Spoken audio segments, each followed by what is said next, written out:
Speaker, আমি দুঃখ প্রকাশ করছি, কয়েকবার মাই লর্ড বলে ফেলেছি। ওকালতি করতে করতে মাননীয় স্পিকার আসলে এটা চলে আসে মুখে। I am really sorry for that.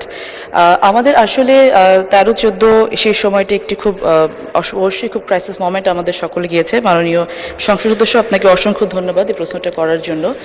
আমরা যেই এখন সেফটিনেট আমাদের প্রোগ্রামসগুলো চালু রয়েছে, এগুলো আমরা এই মুহূর্তে যেটা করছি ডিস্ট্রিবিউশন লেভেলে গিয়ে আমরা বিভিন্ন সময় দেখেছি অনেক ধরনের আমাদের কমপ্লেইন সামনে এসেছে যে অনেক সময় ডিস্ট্রিবিউশনটা ঠিকমতো হয় না, হলেও আবার সেখান থেকে বেনিফিশিয়ারি এন্ড থেকে অনেক ধরনের ক্লেম করা হয়, টাকা চাওয়া হয়, যেটা অবশ্যই একটি অনেক বড় দুর্নীতির একটা অংশ।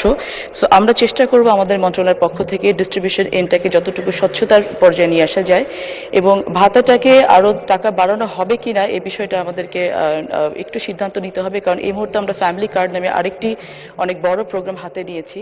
আমরা হয়তো ক্রমান্বয়ে চেষ্টা করব যে একটি ইন্টিগ্রেটেড সিস্টেমের মাধ্যমে আমরা সমস্ত ভাতাভোগী যারা আছেন তাদেরকে একটি কার্ড একটি পরিবারের আওতায় আনার জন্য, এবং সম্মিলিতভাবে, যেহেতু আমরা অত্যন্ত ভঙ্গুর একটি অর্থনৈতিক অবস্থায় বিরাজ করছি এবং সেখান থেকে আমাদের দেশকে যেমন উঠে দাঁড় করাতে হবে, ঠিক একইভাবে আমাদেরকে চেষ্টা করতে হবে যে বেনিফিশিয়ারি এন্ড থেকে সকলে যেন উপকৃত হন। তো একটি সম্মিলিত কাঠামোর মধ্য দিয়ে আমরা চেষ্টা করব যে এই সেফটিনেট সিকিউরিটি যারা পাচ্ছেন তাদেরকে একটি ভালো জায়গায় নিয়ে যাওয়ার জন্য। অসংখ্য ধন্যবাদ মাননীয় স্পিকার।